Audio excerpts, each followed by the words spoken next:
Halo semua, apa kabar? Ya, jumpa lagi ya dari Stocks Indonesia. Hari ini saya buatnya pagi ya, karena semalam saya riset, saya bikin artikel, saya sudah rilis ada di grup ya, silahkan kalian lihat di Telegram mengenai Danantara, implikasinya bagaimana ya. So, selama ini kita lihatnya, maksudnya market di luar itu sentimennya negatif ya terkait dengan Danantara ini. Tapi begini, kalau kalian pernah dengar salah satu quotes ya Warren Buffett yang terkenal yaitu takutlah ketika orang serakah dan serakahlah ketika orang takut, dan ini market lagi takut istilahnya ya. So time to greedy kita. Tapi serakahnya kita itu harus dengan penuh perhitungan ya. Karena apa yang terjadi di market saat ini kan kita nggak tahu endingnya kapan. Strategi dollar cost averaging masuk bertahap, saya rasa tetap menjadi strategi kita yang paling benar ya. Nah, tapi masalahnya adalah bagaimana kita bisa punya confident, keyakinan untuk beli ketika ada di tengah badai ya. Seorang pelaut itu punya dua pilihan ketika ada di dalam tengah badai. Balik ke port, pelabuhan, atau dia tetap maju. Nah, salah satu yang membuat dia berpikir untuk tetap maju adalah dia harus lihat di ujung sana ada apa. Ya, ujung sana ada apa, dan dia juga harus tahu kalau perahunya ini siap untuk menghadapi badai. So, that's why saya buat artikel itu, ya. Dan antara tidak selamanya negatif. Negatif karena orang tidak yakin. Biasa. Kalau dalam dunia itu kan namanya berbeda pendapat itu biasa. Dan ketidakyakinan itu pun biasa. Saya ingat banget ketika waktu itu Steve Jobs ya. Steve Jobs itu buat smartphone-nya itu ada di tengah-tengah kondisi di mana penguasa market itu BlackBerry, Nokia itu masih sangat-sangat powerful sekali ya, dan dia buat itu tuh dalam kondisi yang ketidakyakinan orang akan bagaimana sih software atau platform ini akan bisa jalan gitu. Banyak yang mencibir juga ya, banyak yang bilang dia sebagai dummy phone. Handphone apa-apaan ini gitu ya.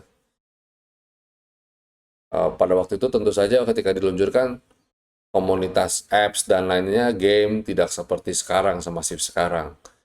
Nah, tapi kebayang waktu itu mereka mau pakai masih kebentur banyak problem ya, apps-nya belum masif, eh, mau dipakai lemot dan berbagai kendala. Akhirnya banyak orang mencibir. Tapi lihat hari-hari ini menjadi Apple menjadi standar gitu ya. Nah, begitu pula dengan Danantara. Hal-hal yang baru pasti akan muncul skeptis ya. Orang males keluar dari zona nyaman. Apalagi di tengah kondisi banyak penyimpangan-penyimpangan yang terjadi di badan investasi ya belakangan ini, itu jadi membuat orang tambah skeptis lagi. Terus di tengah-tengah kondisi peralihan kepemimpinan. Nah, ini juga penting ya. Keyakinan terhadap pemimpin dan konflik politik juga mempengaruhi kondisi. Tapi kita jangan melihat yang lain-lainnya dulu ya. Memang kalau dikait-kaitkan dengan yang lain-lain kita akan jadi takut. Kita fokus pada programnya aja dulu ya. Dan antara ini siapapun presidennya memang harus tetap dilakukan. Karena apa? Memaksimalkan atau efektivitas dari penyerapan dividen selama ini yang keluar dari BUMN kan besar sekali. Itu semua masuk di kementerian ya untuk pendanaan proyek ya, masuk ke APBN lah istilahnya, masuk ke pajak penerimaan, terus nanti untuk membiayai proyek-proyek pemerintah. Tapi gini, negara itu tidak ada bedanya dengan keluarga ya. Kalau income-nya ada, terus kita langsung gunakan untuk keperluan hidup, tidak ada yang ditabung, tidak ada yang diinvestasikan, ya selesai sudah ya. Kita juga tahu itu kan, betul nggak? Nah, negara pun sama.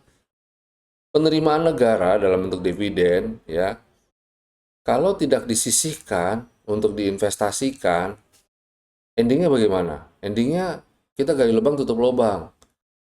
Kekurangan-kekurangan dana pembangunan kita berhutang. Itu yang Pak Prabowo tidak mau. Kita harus ditabung, diinvestasikan dengan harapan kita punya kekuatan. Berkaca melihat dari Temasek sebagai badan usaha negara yang mana itu badan investasi. Ingat, terus ada banyak sebenarnya lembaga-lembaga tersebut. Indonesia kenapa ditentang? Ya, simple. Bukan Indonesia ditentang, tapi mereka melihat Indonesia selama ini pangsa pasar yang baik untuk apa? Untuk hutang. Mereka mau Indonesia berhutang terus. Kalau perlu nambah plafon, ya kan? Karena Indonesia mampu bayar.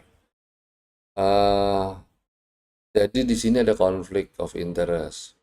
Ada pertentangan ini ya, namanya kepentingan. So, kalau saya bilang, dan antara ini kita sikapi dengan positif. Kita melihat. Kalau ini memang bisa bagus ke depannya, ya pasti ya Indonesia akan bagus banget ya.